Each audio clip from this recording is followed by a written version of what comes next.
What's up, movie fans?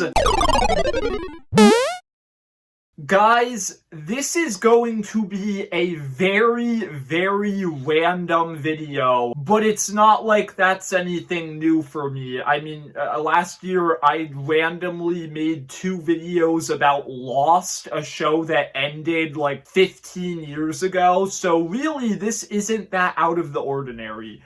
Basically, about a year ago at this point, my friend Grand Admiral Thrawn, who I have had on the channel several times before, recommended a video to me that I have been putting off for a long time, and that is a ranking of every Lego Ninjago villain. Once again, this is very random because I watched Ninjago when I was a kid. Like, I was a massive fan of it when I was a kid. And because I was such a big fan of it, it has kind of followed me into my life. Like, when the show was still coming out, I genuinely did take the time to watch every new season when it came out. And then the show kind of ended, and they did a sequel series called Dragons Rising that I never really took the time to watch. But yeah, it's interesting. Ninjago was a huge part of my life when I was a kid, and so the idea of ranking all of the villains, it sounds fun. Very random, but fun. So yeah, I am going to do it. Just a quick disclaimer, this is only the 21 villains in the Ninjago show, Ninjago Masters of Spinjitzu. Once again, I haven't watched the sequel series, Dragons Rising, so that show will not be taken into account for this list. And also, the Lego Ninjago movie is not canon to the show, so that will not be taken into account for this list. Also, I just wanted to clarify, in general, this list will only be the main villains of every season. However, I did throw in some recurring side villains just because they appear so much in the show that I figured they deserved to be on here. So yeah, this is my ranking of all 21 Lego Ninjago villains. Number 21, my least favorite villain in the show is the Omega, the main villain of Season 10, March of the Oni. And here's the thing, the Omega is a villain that I can only describe as incomprehensible. And when I say that, I normally mean, oh, their plan didn't make sense or something like that.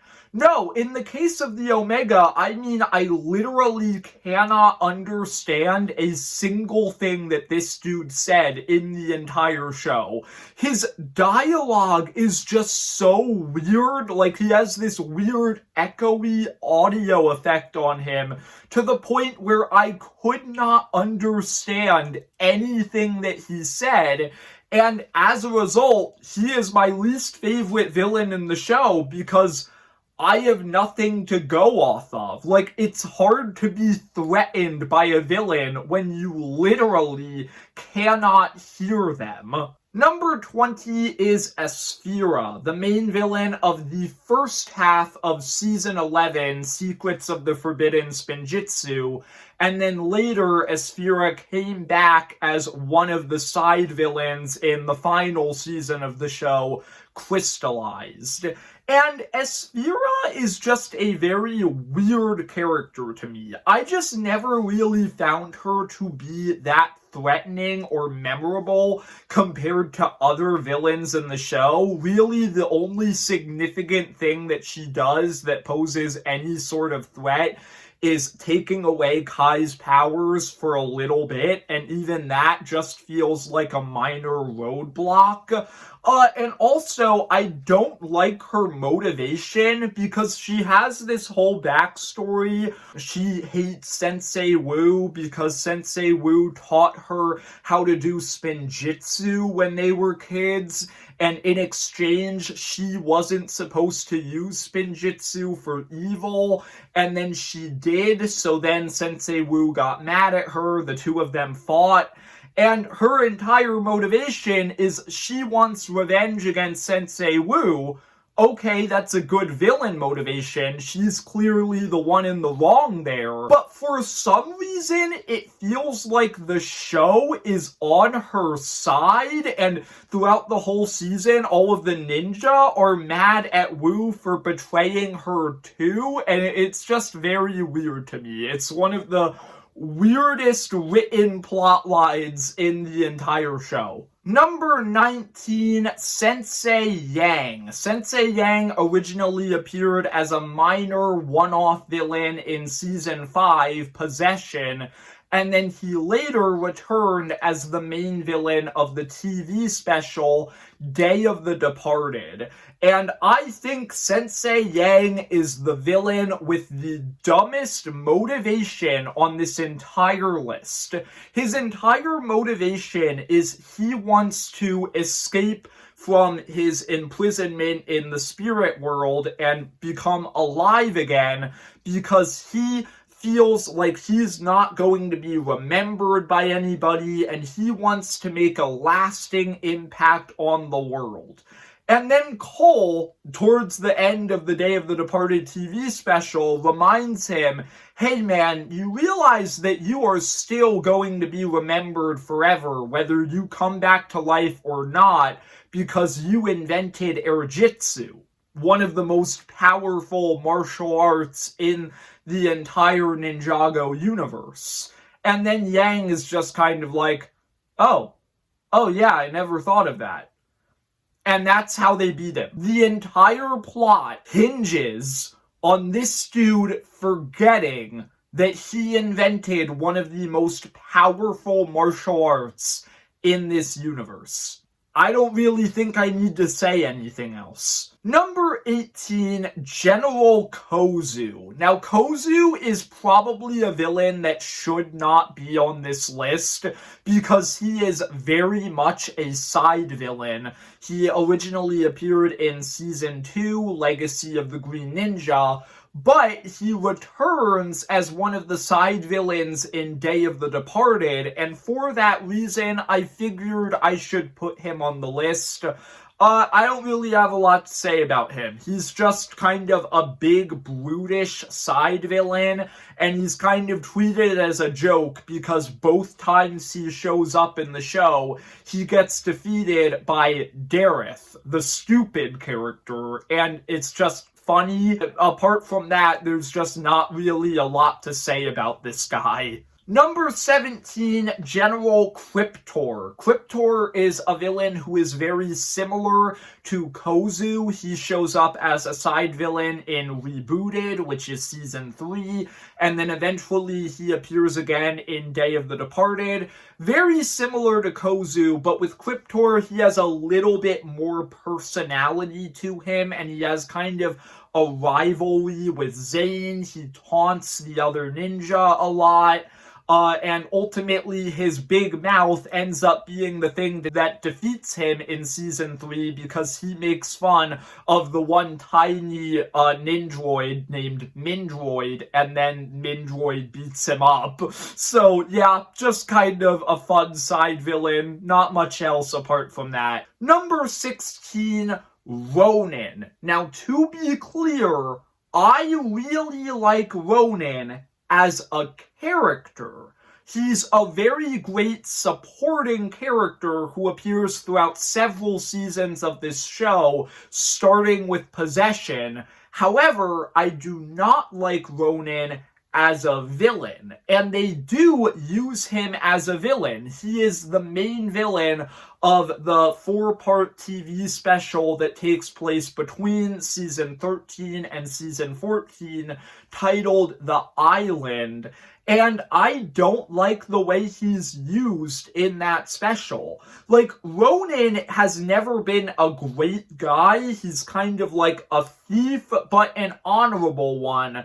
Nothing about the island screams honorable to me. He basically just tricks this, native population of this island into giving him all of their money and possessions, and I just don't like that. I don't like them turning a character like Ronan into this hateable villain like that. So yeah, I did not like the way that Ronan was used in the island, but he's still a more interesting character than some of the villains I had lower on this list.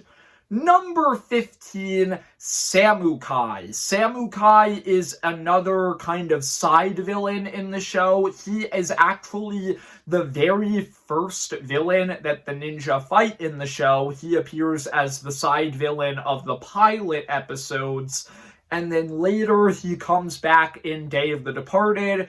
He's another side villain who I don't have a lot to say about, but he does have a bit more personality than characters like Kozu and Cryptor, and ultimately his defeat in the pilot season ends up being when he tries to betray Garmadon, which I think makes him a way more interesting character than some of the other side villains that we've talked about. Number 14, The Mechanic. And this is the funniest entry on this entire list to me, because The Mechanic is kind of just a side villain who appears throughout many seasons of this show, and he definitely wasn't originally a consideration for this list. However, he does have a pretty massive part in season 12, Prime Empire, and he has a very massive part in the final season of the show, Crystallized. So I figured he kind of deserves to be on this list. And I don't have a lot to say about him. I just think he's kind of a fun, campy Ninjago supervillain. Like, he's kind of a villain of the week, like your side Spider-Man villains. Like, he's kind of the Electro, Rhino, Sandman of this universe, who Spider-Man just kind of fights every week. In this show, the ninja fight the mechanic a lot, and I just find him fun as this side villain who recurs a lot throughout the show. Number 13, The Hands of Time. They are the villains of Season 7, which is named after them. It is called The Hands of Time.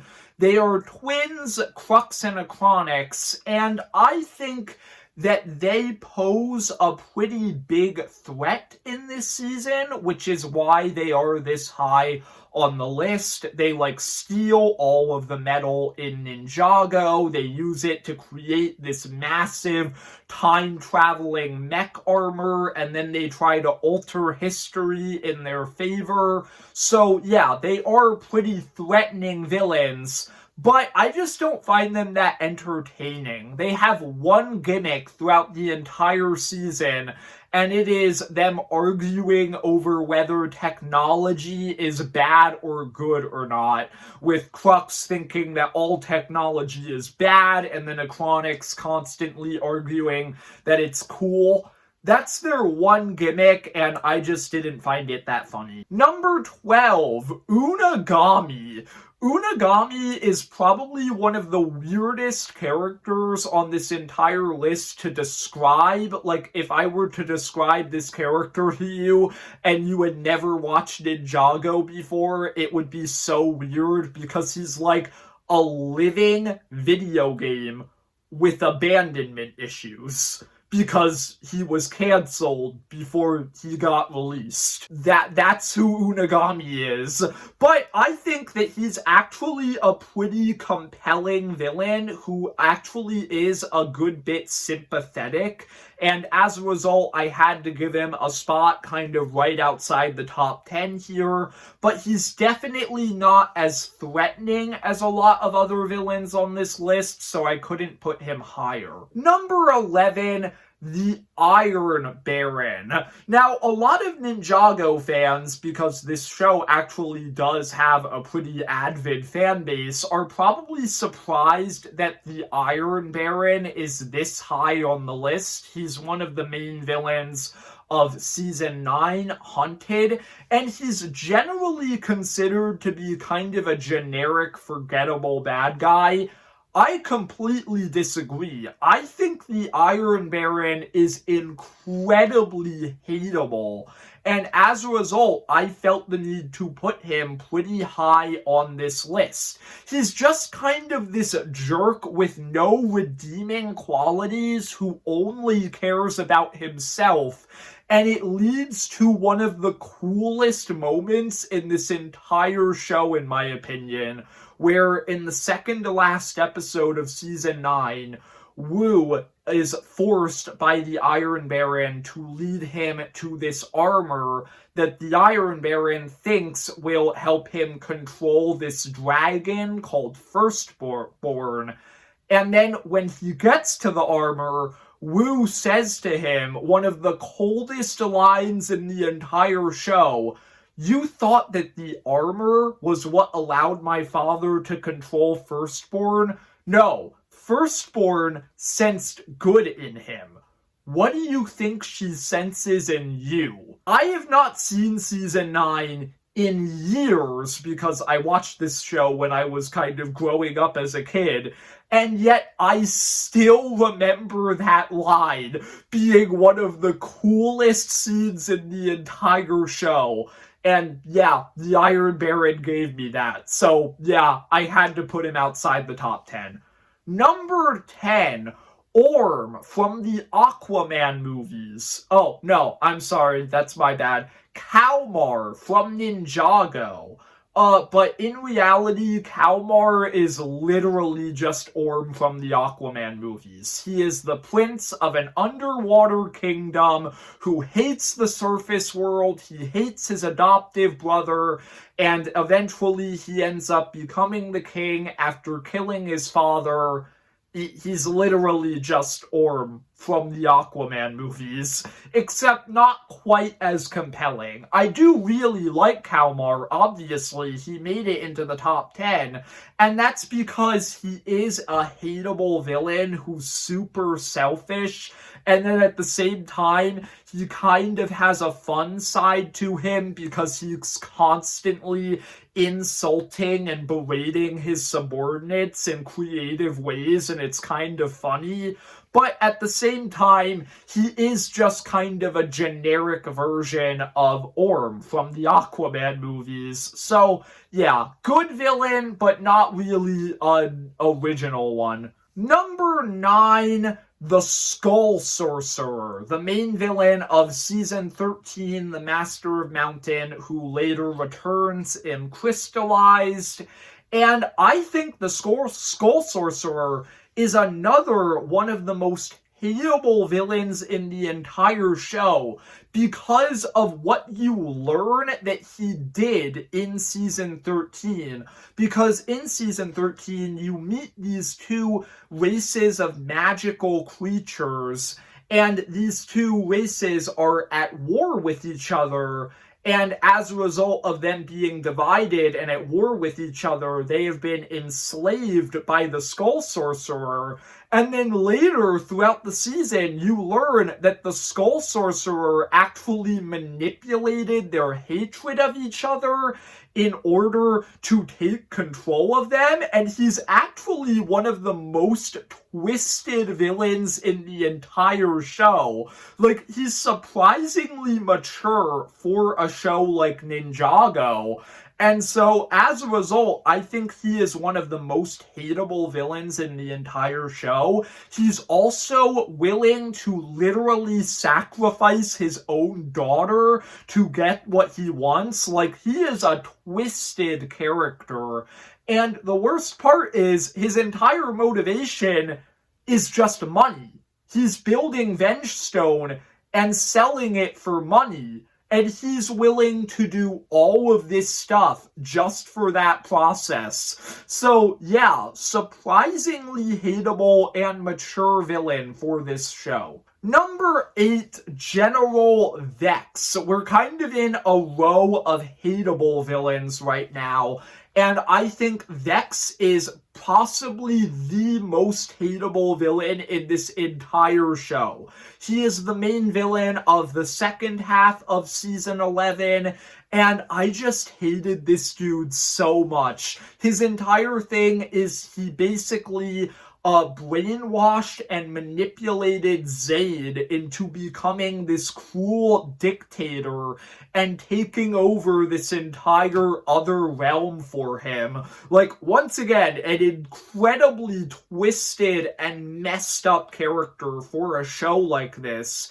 And I thought he was very hateable. He also has just a completely unreasonable motivation because his entire motive is basically just that he thinks his race of people, the Formlings, hate him, when in reality they don't, and all of that is just in his head. Like, yeah, another very hateable, twisted villain in this show. Number 7, the Overlord. And I'll be real here, the Overlord is probably the most generic villain on this list, but I had to give him a good spot on it because he is the main villain of Ninjago. Like, he appears as the main villain of seasons 2 and 3, and then he later returns as the main villain of season 15. So he is the Ninjago villain. He is the representation of evil in this universe, and as a result, I had to give him a good spot on this list. Like, he is just a fantastic, pure evil villain in this show who I really enjoyed every time he showed up. Number 6, Harumi, aka the Quiet One, the main villain of Season 8, Sons of Garmadon, a major villain in Season 9, Hunted, and then she later returns as one of the side villains in Crystallized. And I think Harumi is one of the most sympathetic villains in this entire show because, once again, she has a surprisingly mature motivation where you learn that her parents were killed when she was a little girl during the final battle of Season 1 of Ninjago. So she was kind of formed by the consequences of something that the ninja were involved in, and as a result, she despises the ninja, and she has a soft spot for Garmadon because Garmadon is the one who ultimately defeated the Great Devourer at the end of Season 1. So as a result, she ends up becoming kind of this cult leader of the Sons of Garmadon who seeks to resurrect Garmadon.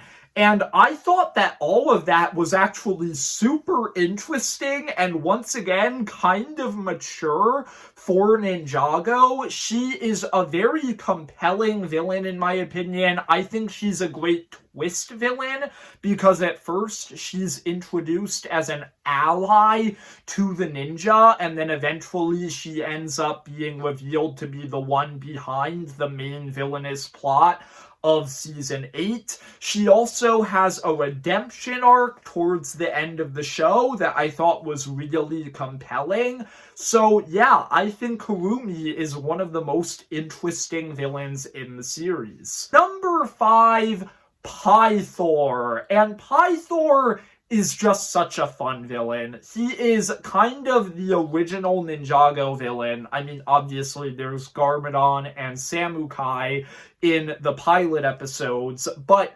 Pythor is the main villain of the first full season of the show, and he's just so much fun. Like, he's a recurring villain throughout the entire series, and he's just a great evil for the sake of being evil villain who doesn't really have a lot of redeeming qualities. He's super scummy, super manipulative, super slimy, and with Ninjago being one of, like, my childhood shows, like I said, I just think that Pythor is such a fun, memorable villain who I just love a lot. Number 4, Nauticon. Now, Season 6, Skybound, has always been my favorite season of Ninjago. I understand why some people in the fan base hate it, because the ending is very controversial, but for me, that season has always been my favorite, and I think Nauticon, the main villain of Skybound,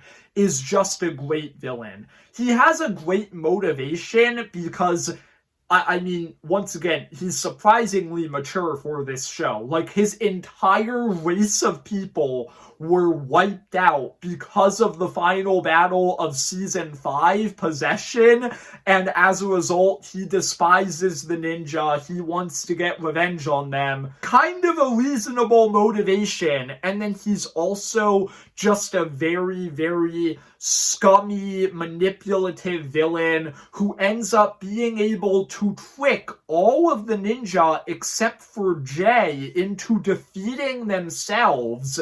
And that's just something that no other villain in this show really was able to do. Number 3, Master Chen. Master Chen is another villain who's just so much fun in this show. He's the main villain of Season 4, Tournament of Elements, and he's just such a goofy, silly character. Like, everything down to his voice, to the fact that he runs an entire evil organization under the guise of it being a noodle industry. Like, his company makes noodles, and in reality, that's just a front for his criminal actions. Like, he's just such a silly, goofy villain, and I think he's so much fun as a result. And he's also just straight up one of the most evil characters in this entire show, because he just has no redeeming qualities. He's responsible for so many of the big, like, plot lines that take up this entire show. Like, he was literally the mentor of Garmadon, and so he's just such a hateable villain who's also just a ton of fun. Number 2, Tai Lung from Kung Fu Panda. No, okay, I'm sorry. I meant to say Moro from Season 5 of Ninjago. Moro is another villain who's kind of just straight up a villain from another thing.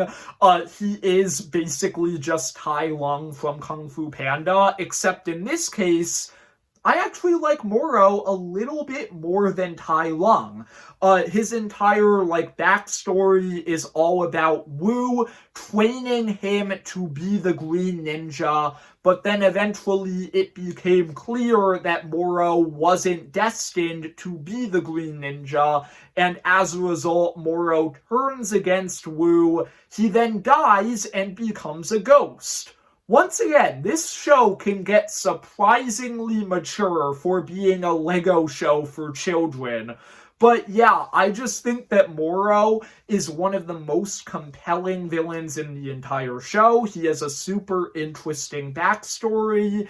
And then he also ends up having a really great redemption arc where at the end of Season 5, he realizes that he was wrong in all of his actions in his final moments. And so as a result, he later comes back in Day of the Departed, and he ends up actually helping the ninja and letting go of all of his anger for Wu. And so, yeah, I think that Moro is one of the most interesting villains in the show. But number 1 literally couldn't have been anyone else. Number 1 is Lord Garmadon. He is the Ninjago villain. Like, don't get me wrong, the Overlord is the main villain of the show, for sure. But Garmadon is the Ninjago villain. Like, he is the original villain, the main villain of the pilot episodes, and then he ends up being the villain who lasts the longest throughout this entire show. And I just think that Garmadon is a very interesting character. In seasons 1 and 2, it's interesting because he is a pure evil character. Like, it's literally in his blood to be evil because he was turned evil by the bite of the Great Devourer when he was a kid. And yet he still cares for his son, Lloyd. And so that kind of gets in the way throughout the course of the first 2 seasons. He can't decide what he wants because on the one hand, he wants to be a villain who controls everything, but he still loves his son who is destined to destroy him. And that's just really interesting for a show like this. Eventually, he ends up being cured and turned good in seasons 3 and 4, and you get to see the good version of Garmadon for a little bit, but then eventually, towards the end of season 4, he ends up having to sacrifice himself to atone for his past sins. And then later, they bring him back to life, which initially I thought was going to be a cheap move. But somehow they still managed to make him interesting. He returns in season 8 as the villainous evil version of Garmadon once again. And you have that arc where he's trying to fight against his own nature once again. But this time he succeeds and ends up becoming a better person. And so, yeah, Garmadon to me is easily the most interesting villain in all of Ninjago. So he had to come in at number 1. I hope you enjoyed this video of me just kind of being a nerd about a show that I watched when I was a little kid. I'm genuinely surprised that I remember as much about it as I did. There you go. This is probably the last time I'm ever going to talk about LEGO Ninjago on my channel. But Grand Admiral Thrawn really wanted me to make this video, so I finally did. I hope you enjoyed. If you did, leave a like and subscribe. Comment down below, who's your favorite Ninjago villain if you also grew up with this show. And see ya, movie fans.